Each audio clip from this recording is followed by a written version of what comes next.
that's okay with everyone. All right, well, thank you, everyone. I really appreciate this conversation. We're really looking at how to bring together Western resources and business and integrate that with a local community-based development initiative. And especially important now following the pandemic, which has really depleted reserves in the majority world and is creating challenges for the long term, even after the pandemic ends, to really help countries to recover. I am going to make some notes while we talk. And I'm also going to suggest that as an output, we'll see if in the course of our discussion for about an hour, if we can come to consensus on a couple of statements about the desired approach or recommended approach to majority world development that best aligns Western resources and majority world needs. So Grace has provided us with a couple of questions. I'm going to jump right in with the first one. Let me just restate it briefly. What are the conditions that are needed to exist in order for business to flourish? And again, we're focusing on the majority world. Social, cultural, religious, political, geopolitical, physical space. And if they're not present, how do we get there? So let's take the first part of that and just invite people to jump right in with your thoughts. What are the conditions that are needed for communities to flourish? Or for business communities or communities generally? Yeah, thank you. Yeah. I think we're talking about local communities in general. So we're thinking broadly. Yeah, let me give a little bit of context to, that to these points that I wanted to add to our agenda or to discuss. Basically, in my work in communities, it's very uneven the way they develop and the way they prosper, and how, and in the words, borrowing the words of Andre, the flourishing of those communities. And as we studied them, realizing that, the conditions are very different in different places. And what are the conditions that are needed to be present in order for a community to really flourish? And it has to do with all those aspects I mentioned and probably more. But so it's looking at a community rather than at an individual, rather than an individual business, so to speak. How does a community flourish? So those are the kind of backgrounds to where my notes came from, and why I thought it would be important, at least from where I come from. It is the context that's important, that will help us develop in any community the kind of quality of life that is sustainable and that is enriching to everyone in that community. That's just a little background.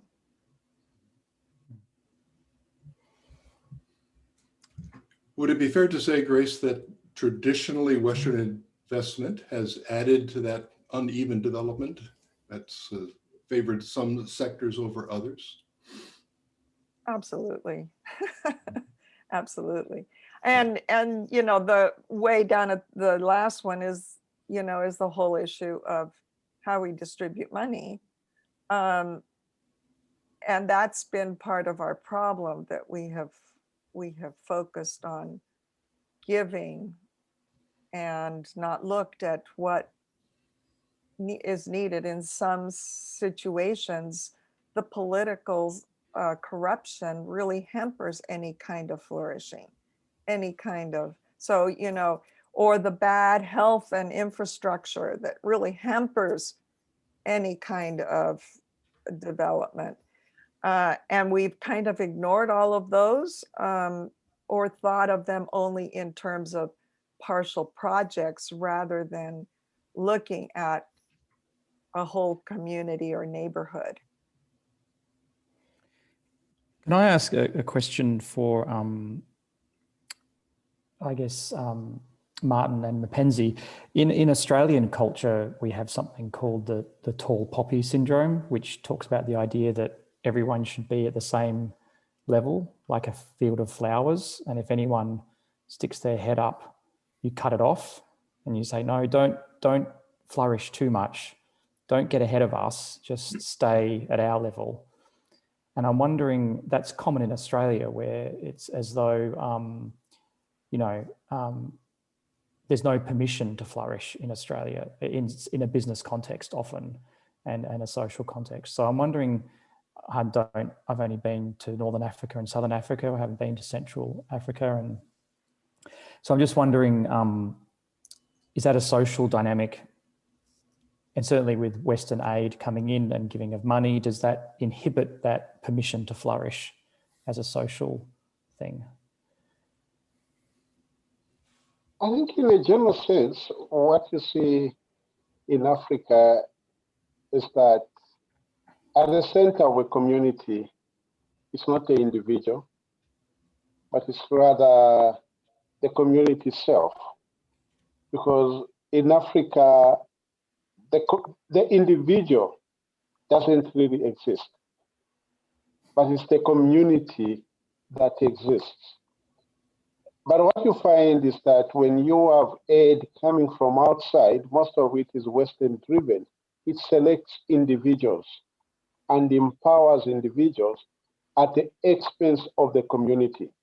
So what happens now is that this individual along the way will fail because the community has not understood his aspirations.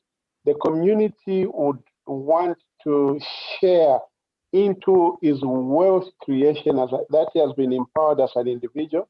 And then along the way, the project fails because you trusted this individual and you did not trust the community. And this individual realizes it's part of a larger family or community. The little or the much that he has to continue sharing it with the community. And along the way, the resources run out, they deplete. And many, many projects that I've seen that have targeted individuals and not the community, they have failed. And of course, there's always this mindset driven from the West that it's the individuals that are entrepreneurial. It's the individuals that will have the drive. It's the individuals that will break out of whatever the community.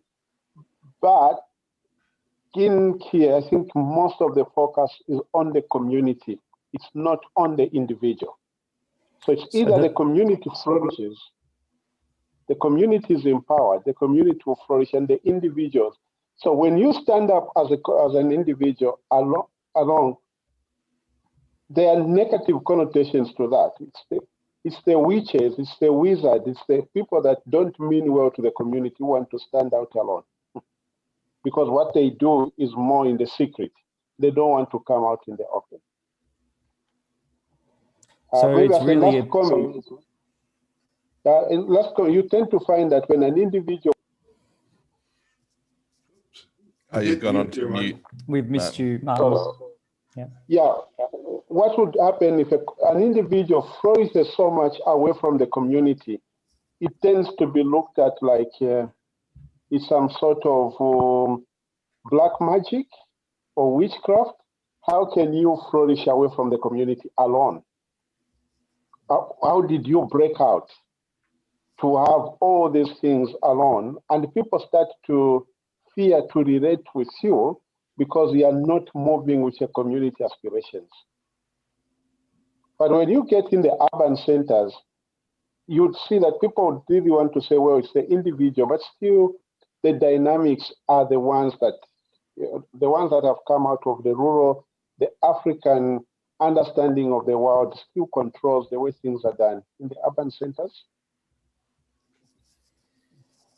That's fascinating. So it's really permission for communities to flourish. It's giving communities a sense that as a whole, flourishing is an option. And I'm really probably stumbling over my words here, but that's a fascinating insight, Martin. Thank you.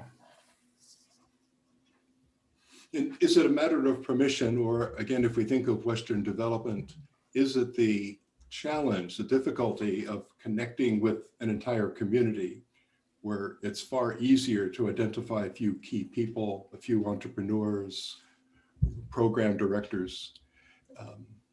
Maybe that helps us to uncover at least one of the key problems. How does the West engage with an entire community?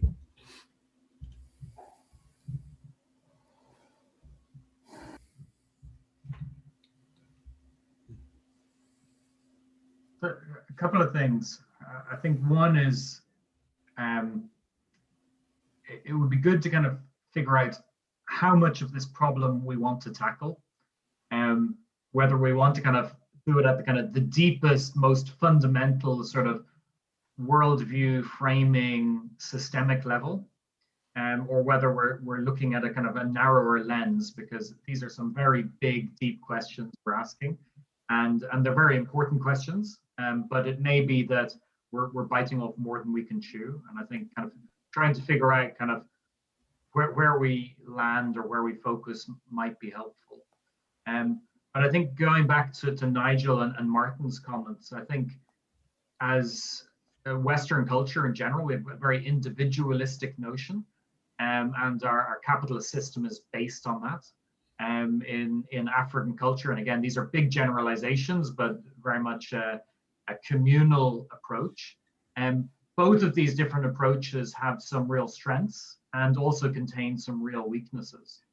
And I guess what I'm really interested in is kind of how does the African voice kind of bring some of the strengths of its culture and marry that with some of the strengths which have kind of emerged from Western, but also to critique it.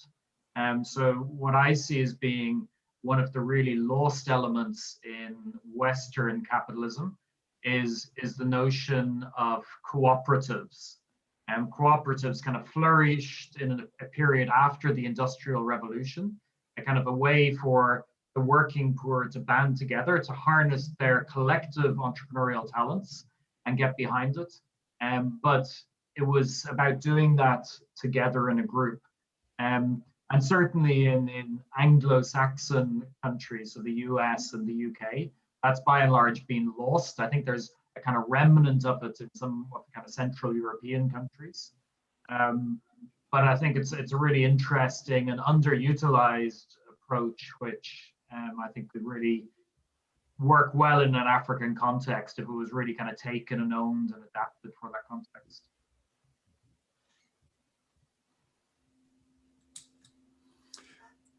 If it helps us to drill down a bit further, and this may be helpful, we have a little bit of seed money at work in the Congo with Mapenzi, building on some work they did last year where they created village teams. And we have some opportunities for similar seed grants for Cameroon, possibly Rwanda. And so if we have a little bit of money, we want to say to people, can you identify a few communities and see if we can put some of these ideas into action in a demonstration? And so it kind of brought us to the question today, as I've had a couple of conversations with Andre and Nigel. So how do we guide that investment so that it demonstrates the principles that we're talking about in terms of helping a local community flourish? So we're not trying to help all of Africa, but we'd like to help a few villages in Congo, Cameroon, and possibly some other countries.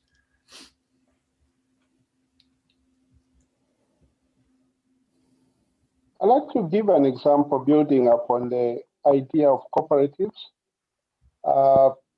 Speaking for Zambia, not generalizing to the all of Africa, this whole concept that has come from Asia, I think Bangladesh, the village banking concept, seems to be, it's a group where people pool their resources and they borrow from it at minimal interest and pay back.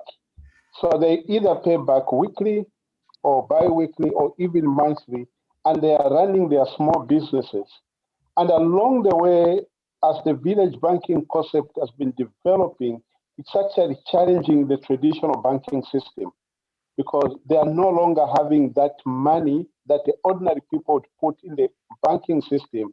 They are keeping it away from the bank because this is the money that they would meet like every Saturday.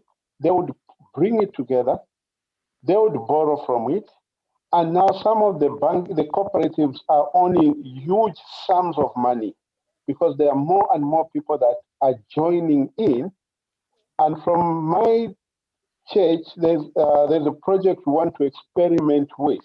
Because what would keep this woman who doesn't work away from the banking system? She can't borrow from the bank because she has no collateral. She can't borrow because she doesn't own a payslip. And yet she has access to this. She has actually more money than a person who does a regular job.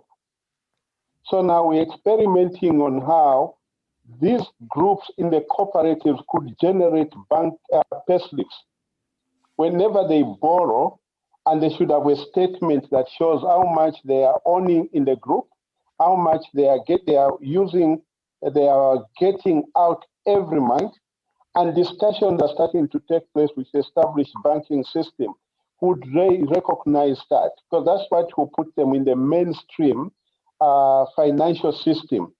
Because now there's so much money that is outside the financial system that the banks are always craving to find a way to get into this. And most of the banks now, they have started to open special village banking accounts for the women, small groups of women in the rural areas, so that they can actually put it in the banks, that the bank can have access to that. And the bank is being forced to bend the rules so that they can have access to the money that the common people are generating out of their cooperative movements.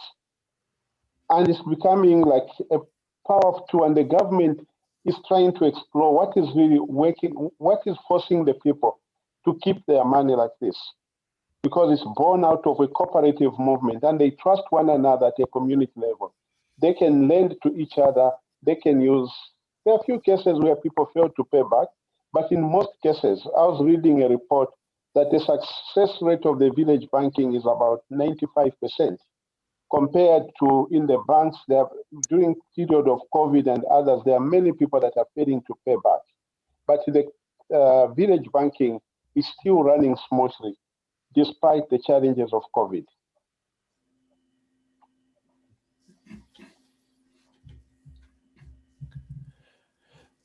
And I think that's some good examples, in that, Martin.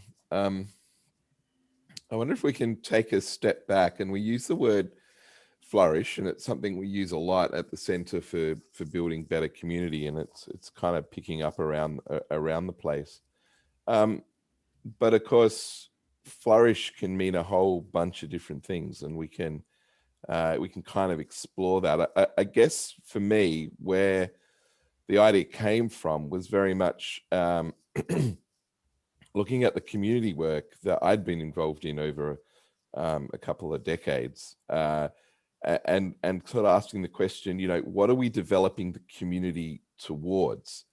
And this is I feel like it's a really important question for our conversation tonight, because there's lots of different angles we could take to answer that question, and the way that we answer that question, I think, will determine the responses and the programs that we put in place.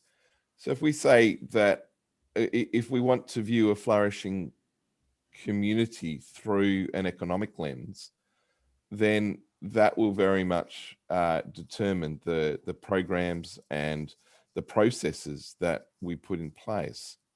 But it may not answer the deeper questions that are there for a community in terms of the community aspirations. If you were to go into a local community, and Martin and I have done a little bit of this together, and Ben Victor a little bit as well. and begin asking the community, you know, what would you like to see? Where would you like your community to be in 3 years or in 5 years? And begin to map some of those aspirations then against the skills and abilities that the community has to move towards those aspirations themselves. Mhm. And I think this is a really important part of the puzzle, because one of the things that can happen when we're talking money, and you know, we've acknowledged tonight that oftentimes Western aid has been a part of uneven development, and even coming from an NGO perspective, has sometimes left communities worse off than before the money came into the community. And so this is a really big issue. And it's not to say that economic development in and of itself is wrong, but I feel like it needs to be placed in a context of community aspiration and community agency. And without those things, the danger is that it's seen as Western doing to, or Western benefiting a few, or, you know, these kinds of things, rather than, as Martin was talking about, working with an African community as a community, and looking at where that community wants to go. And maybe there's power structures that we work with, or there's faith leaders who are influential in the community, and they become, if you like, a facilitator of then this broader development effort towards flourishing, which for me is a holistic look at what it means to live well. And we can explore the concept of shalom. And for me, that's where this idea of flourishing comes from. I very much like this approach, Andre, to ask first, what is the definition of flourishing? Because that is strongly related to paradigms and principles. And if we look from a Western perspective, we see it as probably the amount of money. So that's how we solve problems. We pay for everything. Yeah. And so it's just more is more.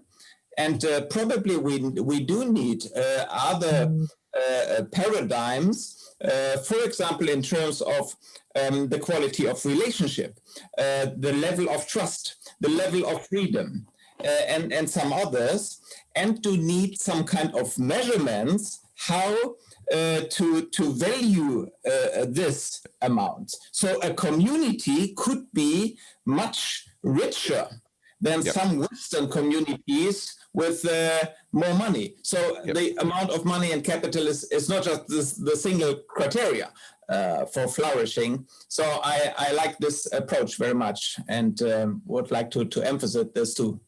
Yeah, thank you. And it fits in line with, I think Tier Fund UK are picking up on some of this, and they're writing a piece at the moment. I've actually got to read it, at least a part of it for them.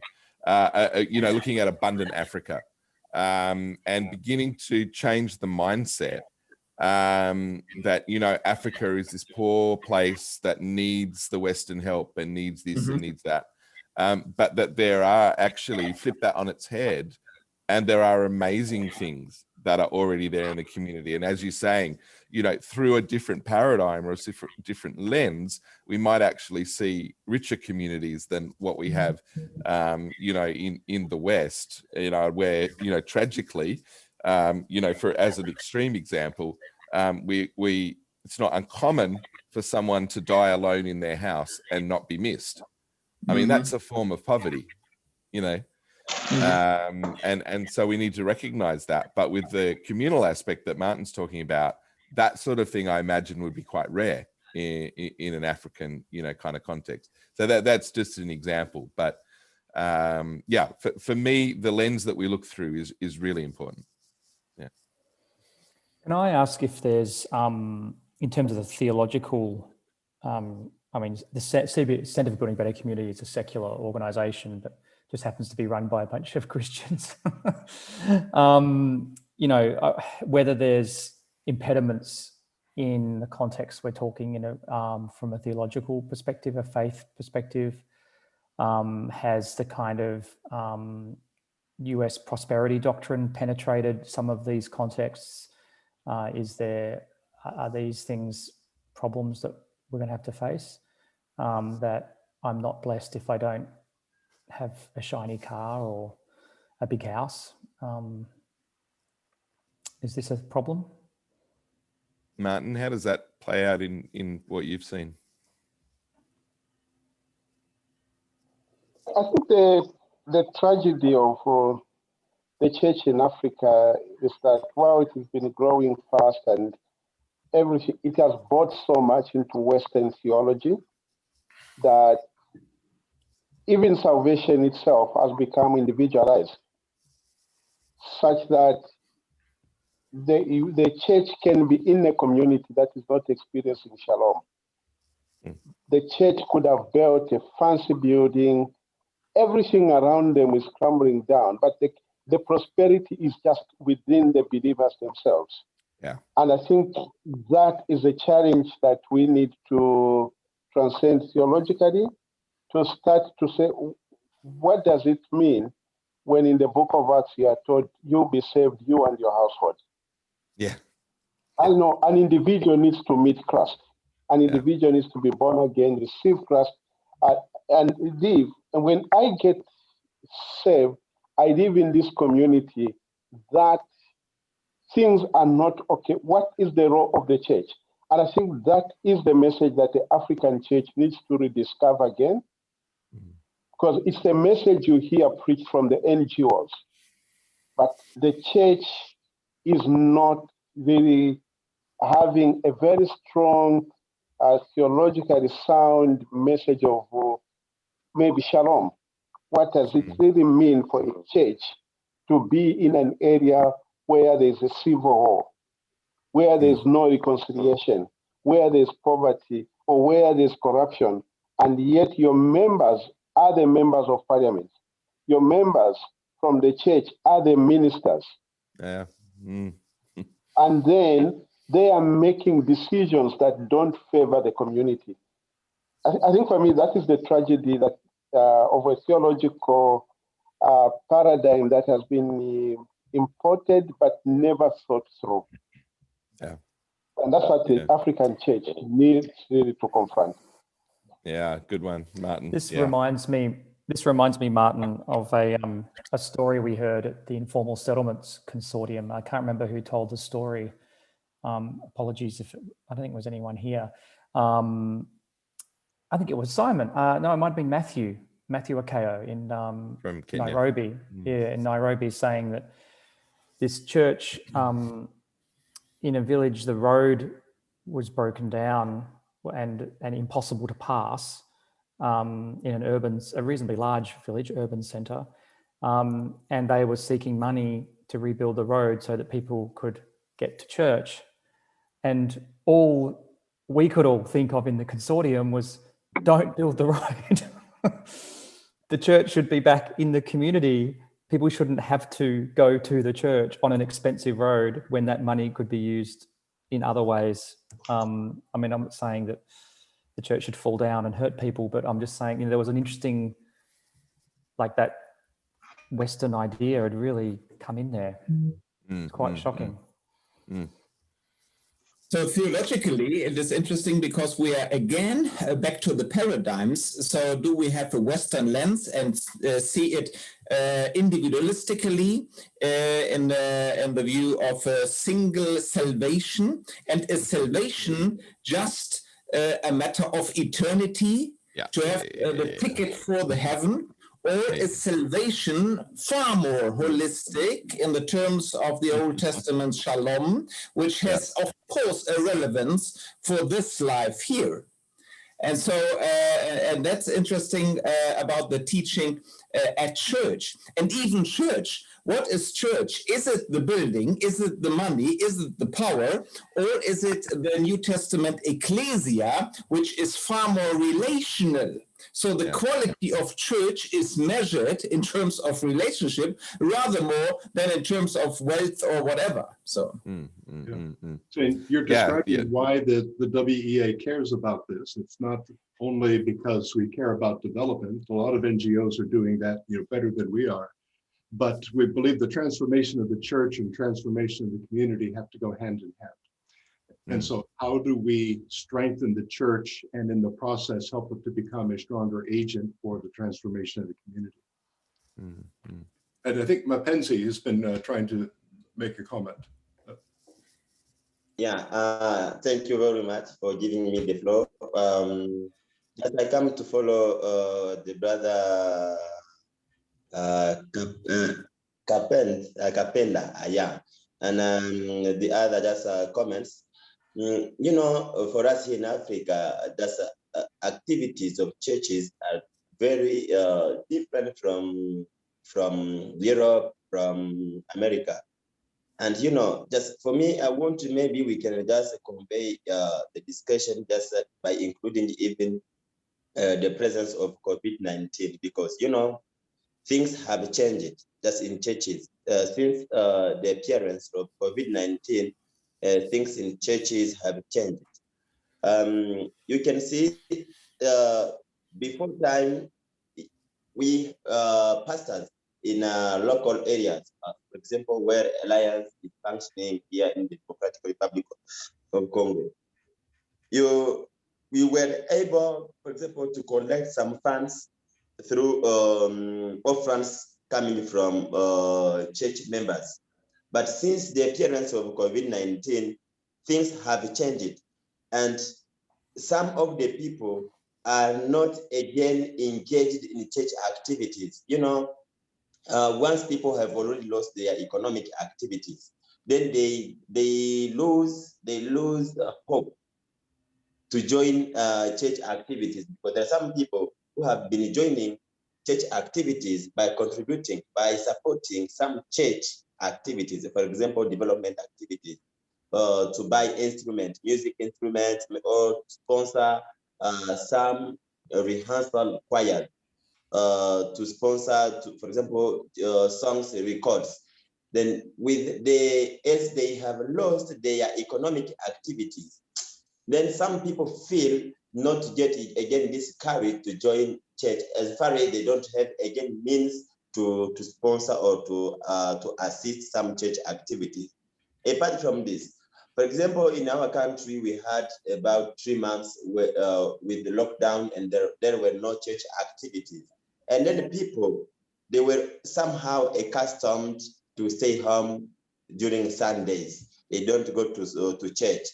And still, church, it is a center where there is a good education for young people and for those people who could, for example, join body groups. And then pastors in Africa, they used to profit from church activities. For example, Sundays, church service, they preach to people. They show to people what they do. These are things. Once they do something which is not good, once they do things which harm others, they show that it is a sin and this is forbidden according to God's law. And someone who does things like this is not considered as a son of God. And then this profit to people who are not educated. African people are not too much educated as far as European or Americans are educated. There are some people, a great average of people who haven't gone to school.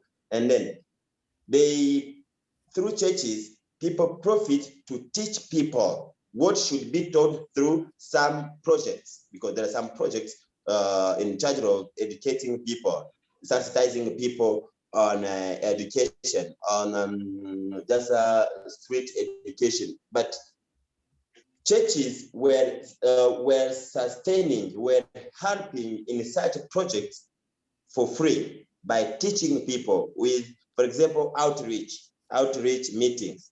Then pastors would profit to preach people by teaching them what they should avoid. Ourselves, when implementing the projects, for nowadays we have got a project, a project of economic recovery. Just this is coming from the World Alliance. It's a Department of Development. We got some funds so that we may just implement the activities of economic recovery.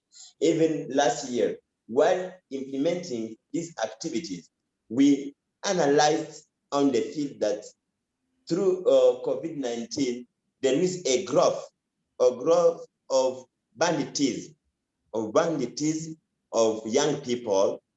They are joining rebellion groups. They are joining different groups of bandits just in town, in the village. They join rebellion groups simply because they are no longer taken in charge. For example, by churches or by schools, because no school, no church during the lockdown. And then these people profit to join different bad groups of people. Then I think the church has got a great role to play so that people can be in a good and right way and avoid different kinds of violences. You know, we are facing these problems here in Africa. It is due to different kinds of violences which are being committed by people, and most of the people who used to commit most of kind of violences are young people between the age of 14 up to 45. Then I think if we can develop some strategies through churches, as already churches have already retaken again, so that with pastors, if pastors are already trained, they know how to transmit the part of the gospel, also education, while preaching, as church used to welcome many people at once. Then without even funds, people can be taught, and then they can be skilled at how to avoid any kind of violences, and maybe in Africa, when one day we can get peace. Because, you know, for us here in Congo, as I can tell you today, in Masisi and the Ruchuru, there was no possibility even of waking up today because of rebellion wars. People have been fighting, and those people fighting, they're only young people from the area. Then the church has got a good role to play so that maybe we can preach and teach at once these local communities so that we can bring back peace within the communities.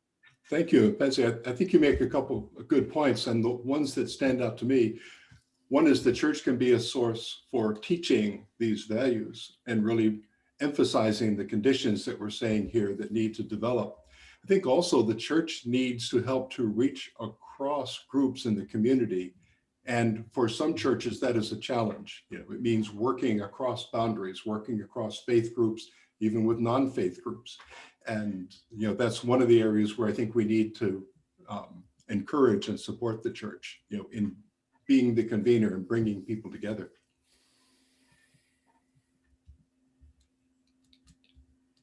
I guess one question I have is kind of, what is World Evangelical Alliance and the National Evangelical Alliance best placed to do? And because obviously what we don't want to do is necessarily replicate the work of great organizations like Tier Fund or others who are already doing village savings and loans approaches and community-based asset development.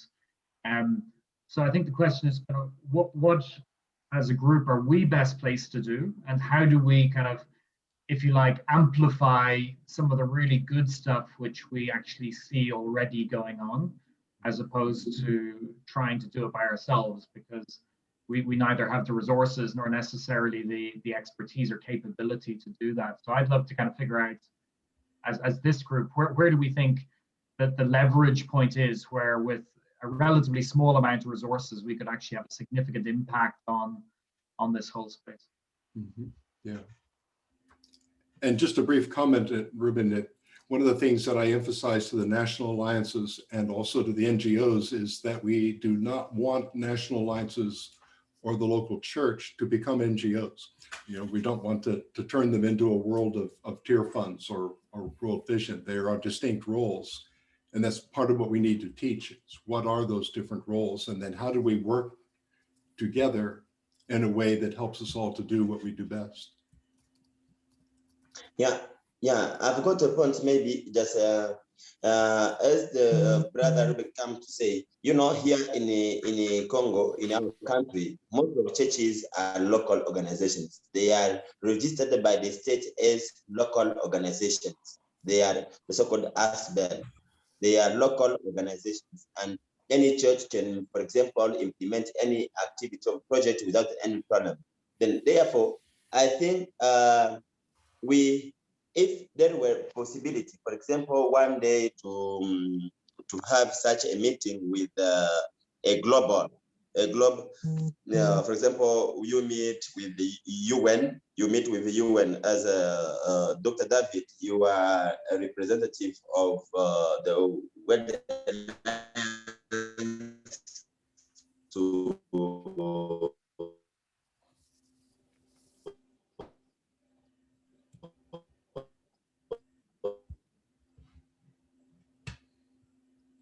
I think we've lost Mapenzi. Yeah, he's having some bandwidth challenges. Just to add on Grace's comment, one model that I've used previously was to really bring together church leaders and other Christian leaders in a particular region, say, to the one day, if there is opportunity from Europe, for example, we should. Yep. I just messaged him. Mapenzi, we'll circle back to you. Ruben was offering a comment. Yeah. I want just to achieve my comment, and I wanted maybe, as my brother Ruben has said, churches should be where the good organizations at implementing different activities of development or even relief activity. Church is together with the community rather than organizations. International organizations, they come, but they are not in touch day to day with local communities. Then the churches, in each area there is church. In each area, in each village there is a church. Then, if I was suggesting one day, if we can get this opportunity, maybe Dr. David, if we get this opportunity to talk to UN, to European Union, to convey some funds to churches, and then with churches, there can be a management of reaching the real beneficiaries, the real community who are in need of such activity. Because if you can see, with the Tier Fund, with the World Vision, and with the Coalition for Peace in the DRC, we were able, even today, I came from Masisi this morning, where we could be in touch with local communities. And once there is a problem of insecurity, the local church take charge of you, and then you are confused among the local community. But once coming as an organization, an international organization, then you are targeted, for example, by rebels, you are targeted by anyone, they need to get money from you. But with churches, once pastors are involved in activities of assisting local communities, then this will not cost so much funds, but also it will go on a great number of people who will benefit. That's the different, for example, activities which will be delivered or which will be given to the community.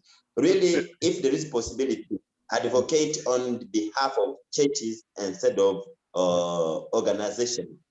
Good. Thank you, Mapenzi. Ruben, did you want to finish your comment also? Yeah, very similar, I think, to what Mapenzi is saying. Is a process we've used in the past is really kind of helping set a vision with churches. And so saying at the national level or at a regional level, what is the future that you want? And talking through and actually getting people to articulate what does that look like. And it's very much kind of a process of dialogue and engagement. And then saying, well, there are certain support organizations which can help implement some of this, but we want to be at the service of the community and of the church. So while Tier Fund or the local government or else may be service providers, it's the ownership for that vision, the creation of that vision and the stewardship of that lies with the local church. So if you like to kind of envisage it, it's a bit like how democracy works.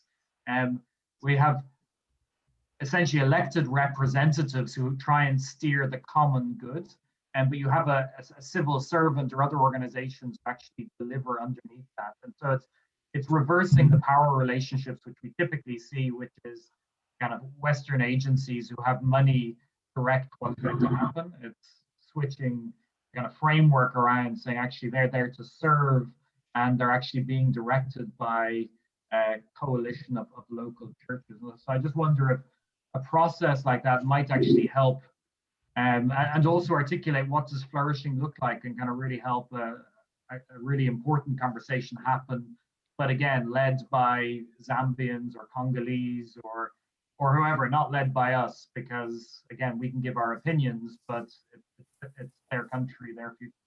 Mm-hmm. I agree with a lot of what Ruben's saying, but my sticking point is the church-centric nature of what we're talking about. Because if we focus on the church and we ask the church what their aspirations are and what they would hope for the community and, you know, and that sort of thing, isn't that again being uneven development?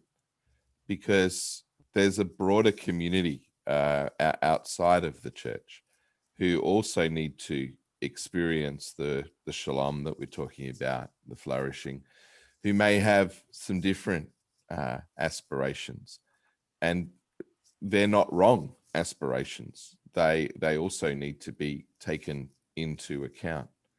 So could it be possible that the church's role is not to be at the center of these conversations, but is to be the facilitator of pulling a diverse group from the community together to have these conversations more holistically, and then to be, again, a facilitator of bringing people together for action around those aspirations. To me, that seems to be something more in line with the heart of God, in terms of creating this, if you like, open table of hospitality where all are welcome. And we want to be able to extend that hospitality to a whole community. And again, if we want to see what the role of the church is in this, the role of the church, I think, is to be facilitator and servant of that kind of process that brings the community truly together towards the aspirations that are shared. Yeah, I and think you're right. Mm-hmm. Go ahead, Grace. I think you're right on. Sorry, Martin. Go ahead, Martin. Okay, I just wanted to say, if you look at Africa, Africa is divided into two. You have the rural and you have the urban. If you land in a rural area, you actually would find that there's a lot of work that was done by Christian mission organizations, that in the rural area, the church is at the center of the community. Because the church provides education, the church provides health, the church provides even some aspect of development. But when you get in the urban center, the church is competing for the space with many other voices. And I think this is where, like, the focus of the Center for Building Better Communities, you want to look at the slums in the urban centers. The urban centers are being neglected, both by the church, even international organizations. I think when people are coming to Africa, they are prepared to engage in rural development. When they get into the urban centers, the poverty and the desperation of the urban centers are much worse than the rural centers. But all the resources and everything tends to go into the rural centers, where again, people have not understood the paradigm of engaging the communities. And the urban centers are kind of overlooked. And this is where the church, I think, needs to play this very important mediator role and have the humility, especially in the urban center, of saying, we're not the only voice that can speak into this problem that is affecting our community. We can sit at the table with so many others. In the rural areas, you find that the church has really been built to be like the magnet that brings everyone towards, they are always looked at like the gatekeepers. But in the urban center, the dynamics change very, very fast, that you find that even the churches that started in the rural area, when they get into the urban centers, they are failing to function. And what you find that is flourishing, the church that is flourishing in the urban centers are the newer movements that are coming in, like interdenominational, they are having a multi-cultural approach. So there are all these dynamics that need to be considered, and which part of Africa you're landing in, rural or urban, and what are you going to do to approach your work? I think, Martin, you make excellent point. Yes, the focus, are we focusing? I guess that's the first question, right? Are we focusing on the urban sector or are we not? My field is urban sector, so that's where my references come from. But so you make a really good point. And I think that I agree with Andre as well, that, it needs to be broader. The community is more than just the church. However, the church needs to gain a vision for this. And, it needs to understand their role within the community, within the informal settlements, and be ready to do the invitation more broadly to the broader community. So I think we as Christians, we start with what we have, which is our church, right? And begin to build the seeds for extending the invitation in a much more inclusive manner.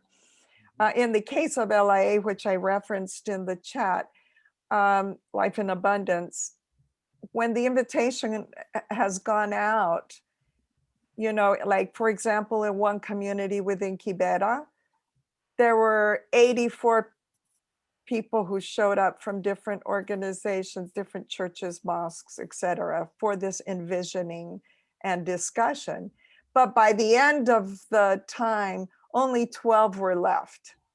Those were the 12 who said, we're going to work together. And so that's what you work with, with whatever's left there, no matter who's part of it. But the invitation has been extended from the church, which I think is an important statement that really builds to the core and fabric of that community, which is the spiritual life that will come into this. So we have to begin with everything, but begin with something, and because this is the World Evangelical Alliance conversation, I think it's appropriate that we begin with the churches, invite them into a conversation about envisioning their communities and having them then begin to expand and include the broader community. I don't know if that's what you're talking about, Andre, whether that's where it starts or are you thinking it starts with an NGO that's impartial to the church? Because there are problems with our churches. You know, there's serious problems of credibility and integrity and, you know, et cetera, and inclusiveness that excludes others. So we do have problems, but I'm just curious to know, where is your starting point? Look, I think it's a great question, and your illustration of the 84 that, you know, turns into the 12, I think kind of it illustrates the answer really well. At the end of the day, you work with those who want to work. I think you know, from our perspective at the Center for Building Better Community, we'll work with anyone who wants to move towards this picture of flourishing community. You know, that's sort of the space that we're in. It doesn't matter who they are, doesn't matter what they represent, you know, this sort of thing, because we see that, you know, people are on a journey and on the same page. When we're coming from a Christian perspective, it does make sense to me that the church could be seen as a facilitator and a servant in this sort of space. And you rightly point out, Grace, that not every church is going to be in a position to be able to do that for a whole range of reasons. And so I would see that something like the National Evangelical Alliance, and as it works with, you know, sort of the partner organizations or partner churches on the ground, could be a part then of helping to select the churches and the communities that would be ready for this kind of work and this kind of response. Because I feel like what we need to do is get, you know, 2, 3, 5 pilots happening, so that we can then write up the, you know, in a way we can see these communities developed, we can write up the stories, write up the process, you know, all of that sort of thing, and then it becomes something that can be you know, that can be transferable. So we need to find that low-hanging fruit of where there are people that are already beginning to think, you know, in this way. And I think that's something that WEA and the national alliances would be able to help kind of, you know, pinpoint that. And that might help us jump over some of those initial hurdles so we can get something happening. And then for those obviously who are on the journey, there can be resources and other things that are then developed to help them travel this journey theologically to a point where they're ready to jump into, you know, this type of development. But I'd be really keen to see if we could find those, you know, sort of 3 or 5, you know, kind of spaces where we could do this sort of pilot exercise with the church as the facilitator servant, and with the view to then, you know, to be pulling the whole community together, where we didn't have to do a lot of that theological work because there's already a journey that's been traveled towards that. Does that make sense? Yeah, and just a clarification, but although my role is ultimately to work through the national alliances to strengthen the local church, that's not exclusive, because I don't think you can separate strengthening the church from strengthening the community. Yeah. And in fact, where we have seen that there are churches that are exclusive, that they will develop programs and services and only want to serve Christians, and we've opposed that and said to them, that's not only wrong in terms of serving the community, it's bad theology. It's theology's wrong, yeah. So we're really trying to speak to that and educate that constituency as one part of a larger community that needs to work together. And so that's ultimately what we want to demonstrate. And again, I think we have some practical opportunities coming up in a few countries. Ben Victor has already started some of this work in Cameroon. He's in the process of conducting workshops with 30 or 40 faith leaders. And what we're doing is working together in defining the next step beyond that. What does that local community initiative look like? And how do they bring together representatives across the community? So I'm curious, David, because you have a program, and Mackenzie has got a lot of work going on already. It kind of brings a new meaning to the term patient capital, doesn't it? It's like, there's money, and we've talked question 3 in Grace's outline is like, what are we doing? And I guess the question is, how long do we wait? If we work with communities that are already on a journey, it may not be as long before you can identify how community funds, if in fact that is the answer, is distributed. Or if you want to work with communities that are not on that journey, it might be quite a long time before there's an ability to release capital. So, or if that is even the right thing to do. So, is this helpful for you in what you need to do? And I guess for Mackenzie and Martin as well, and I guess Ben Victor if he was here. Nigel, is it helpful? Is the conversation helpful? Yeah. To focus on a few communities. Yeah, I think what we want to do is put something in place and invite a group like this to look at it and say, is this moving in the direction that we believe we need to get if we're actually going to help communities to flourish or recover from the pandemic, or as the case may be. I'm interested both from Andre's perspective and his broader view of the community. For Timo and Ruben, is this something that would give others confidence to invest in those local communities? Perhaps working through a national level coalition that in a sense is decentralized. And so it's replicated at the local level in terms of bringing together different people in the community. Can we give people with resources more confidence that those resources will be well used at the local level if we put together something like this?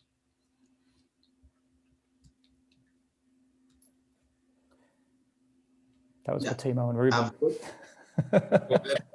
A certain question to Ruben. Okay. Yeah, I think so allocating resources could of course make sense, and focusing on certain communities also. From the WEA perspective, I would emphasize more the framework and the paradigmatic issues. So when we work through churches and with churches, we can work towards this kind of paradigm shift we just mentioned, to see them as the facilitator for community development. Let's say without an NGO agenda, but to be supporters of healthy communities, and let's say to see the emphasis out of the New Testament of sharing and caring in a community. And that is, of course, very much a business approach. So how to set a framework for resource allocation. So whatever we can do, we try, of course, to connect people, to allocate resources, to bring project initiators and investors together, and so on. And the alliance, both National Evangelical Alliance or Evangelical Alliance, could help that way very much. Ruben, do you want to add that? Yeah, I would just say I wouldn't want to base this around investors. That's completely not where I would start. And we'll end up with terrible solutions to all the wrong problems if we start there, because they're very far away, they don't understand it, and they'll just import their model, and they're people who are used to getting their way and making things happen their way. So I think we need to kind of completely work backwards, and probably the last piece in the puzzle, and there'll be a huge amount of education. So in my work, trying to change mindsets on that side is incredibly difficult and slow going. So yeah, I think we start with kind of solution on the ground, and also realize that in most countries there are Christians with resources who are local to those countries, and helping them think about not taking their capital out of the country and investing it in the US, but actually how do they reinvest back into their own communities is the best place to start. So we've begun to do some of that in places like Kenya and Egypt. Really just engaging the local investors and taking them on a journey to kind of change their mindset. But certainly it's a long journey. Yeah, Well, great. Ruben, think about that, and also Martin's comments. It sounds like one of the things that a demonstration needs to include is how do we help the local community put in place some structure or mechanism so that they control those resources. But there might be a local community banking, for example, that's run by this coalition so that they're able to direct our little bit of seed money into the places where they think it best serves the community and have those decisions made locally and managed locally. Yeah. That's right. I think that's, sorry. Go. Okay, I think that's true, David. I think that, however, I do think that it'll come out of the community's visions for what they want to see happen. So that rather than saying to a community, well, we have $10,000 here for you to use however you want, you wait until that community says, we really need to do X, Y, Z. And how can we get the resources to do X, Y, Z? They begin within themselves to look for where those resources might be in the very, very poor areas that LIA has been working. I keep bringing LIA because I happen to have done the research on that. But so forgive me for using that example. But they started growing rabbits so that they would get money. With the sale of the rabbits, they started fisheries within the slum communities so that they could grow fish and then have raise fish and then sell it and have money, and slowly accumulated the resources that they needed. In the end, LIA never gave them a red cent, in terms of finances, but they did do connections for them in terms of some engineer who needed to give them help in how they wanted to build whatever infrastructure they were building or whatever they wanted to do, occasionally linking them with resources but it came from where the community's acknowledgement of where these resources might build towards their vision. So it totally was from within. And I think that's where we would want to see it happening. And keep back our money from the West until the time when, we're approached with this, community-based effort to invest a little bit of capital. And then I'm thinking too, then in terms of COVID, is there a COVID-19 response? Is there like a rapid prototyping thing we want to try? Is there a participatory action research approach we want to do in terms of trying this stuff in some of these pilots? Or are we, we've heard at the Informal Settlements Consortium just how COVID is really on the rise terribly in parts of Africa. So do we want to respond to that in the short term?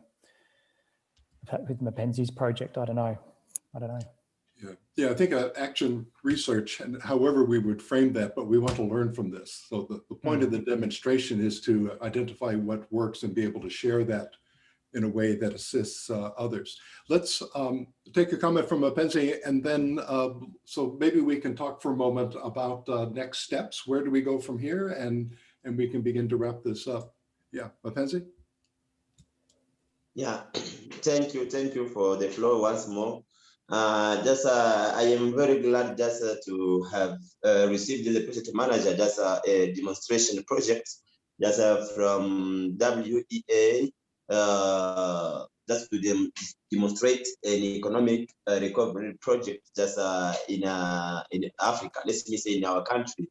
And then, as come to say, Madam here, you know, we have to approach the community through what we have as a national alliance. And then with this project, you know, we have to involve all churches.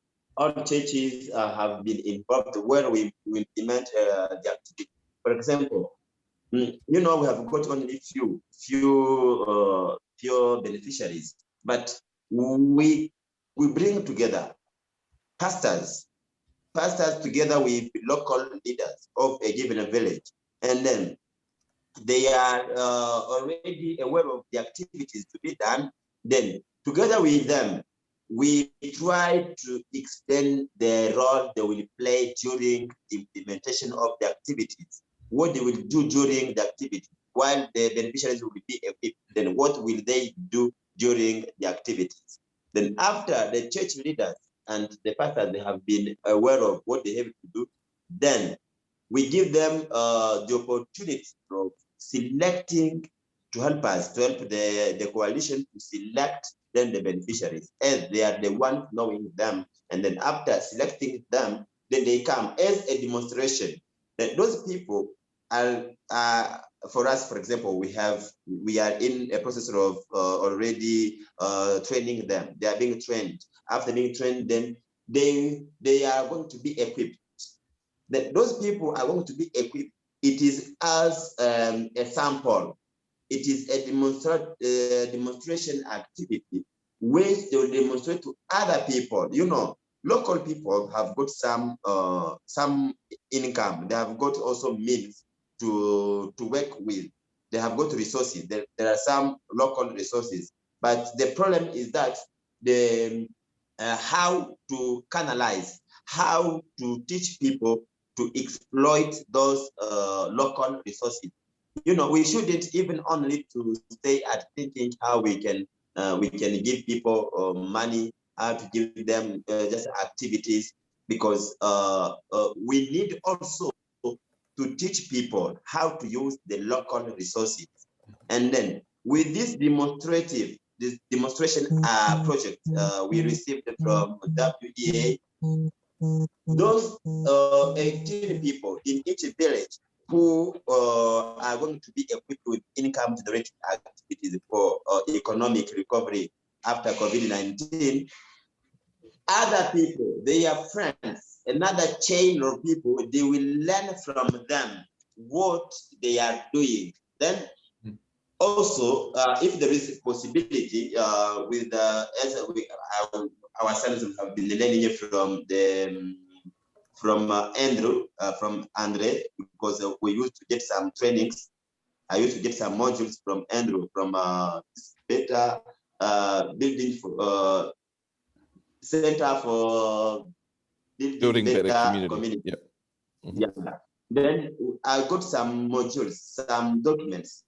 Then this is helping how we can call upon from 1 to 2 people, but we can then enlarge activities to different communities, and pastors with other people in the community, they can learn how to teach others.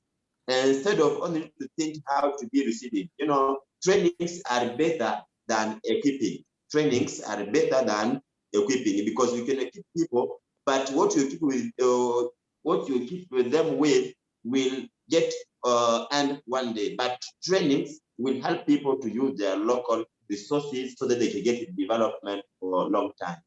Good, good. So in closing, may I ask for some suggestions for next steps? Where do you all think we may go from here? Grace made a good comment that there's 2 levels of COVID response. There's one is the real relief that has to happen. It's essential, much as Ebola and the amazing work that was done.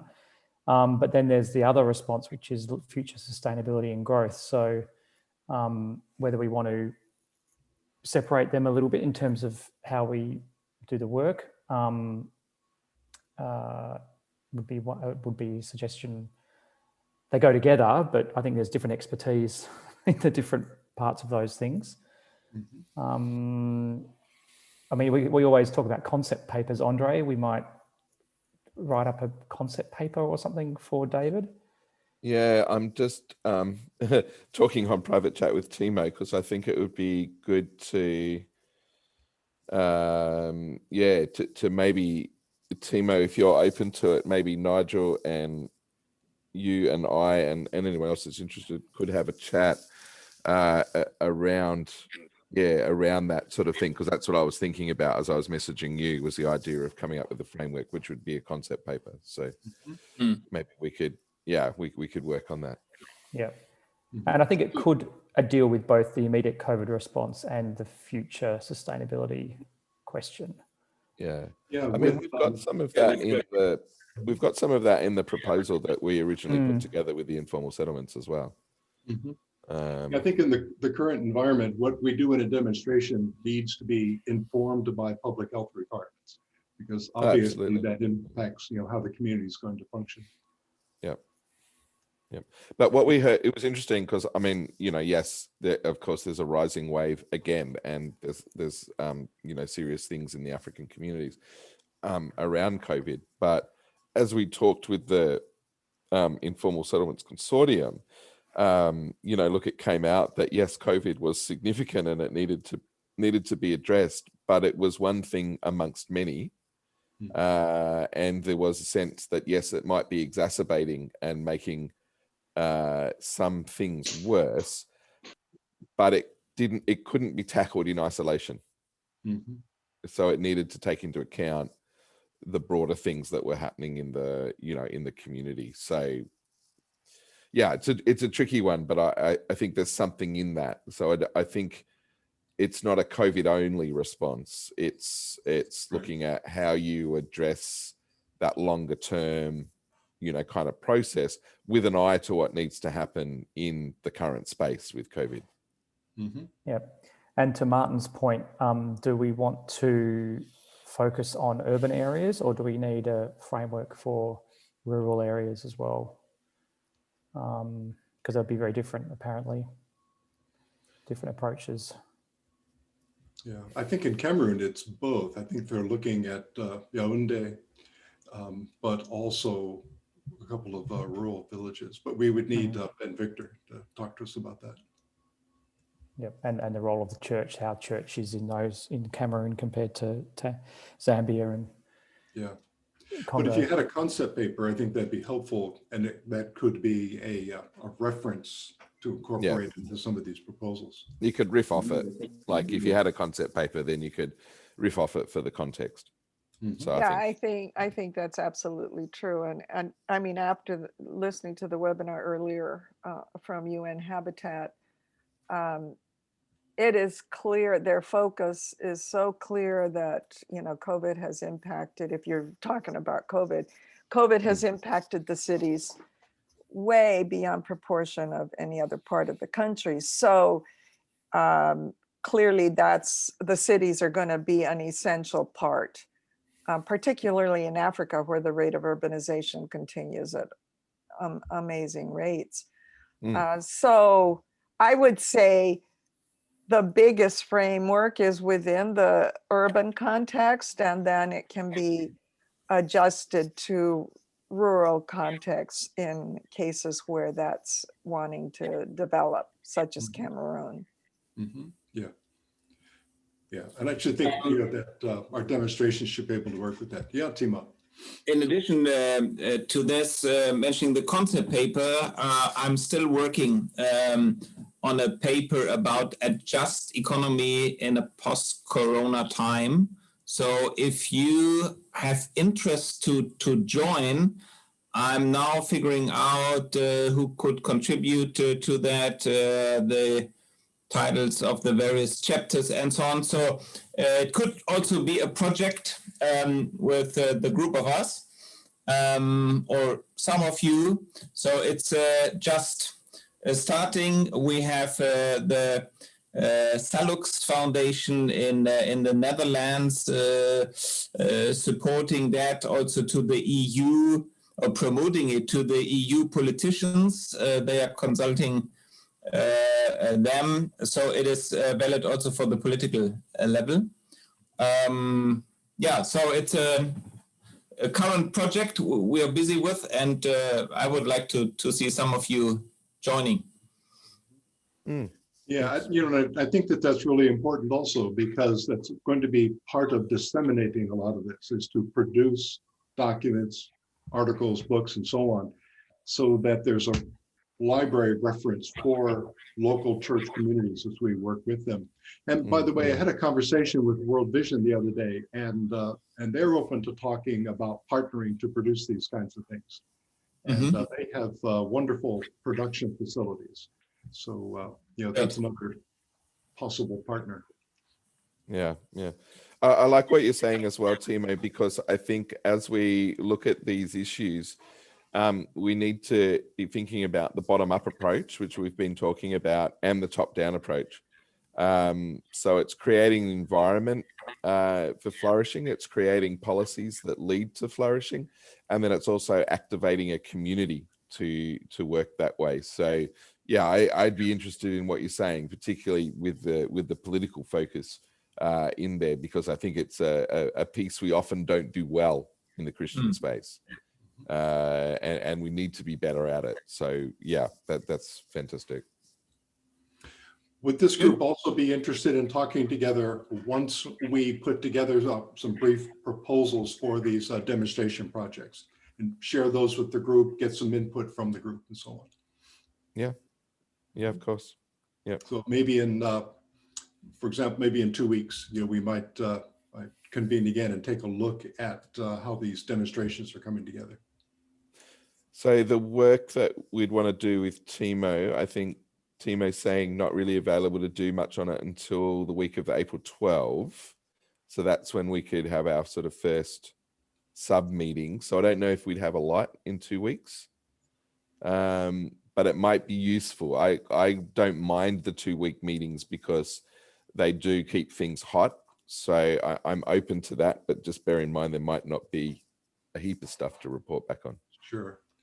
So why don't we hold the idea of exactly when to meet? And I'm waiting to hear from folks in Rwanda and Cameroon regarding how their thinking is developing on what the demonstration would look like. So that may or may not be ready in 2 weeks' time. You know how that is. Yeah. So we might look at 3 or 4 weeks if needed, but perhaps not longer than that. Yeah, yeah. Sounds good. All right, any closing comments? Wonderful, Well, thank you, David. all of you. Thanks for your efforts. It was great bringing us together. Yeah, well, thank you for joining in, Timo. When you and I talked about your idea of the book on just economy, it just seemed to me that would resonate, with this group. So, and thank you for including Ruben. Yeah, my pleasure. All right. Thank you, everyone. Thank you. Thank you very much. Thank you, everybody. Don't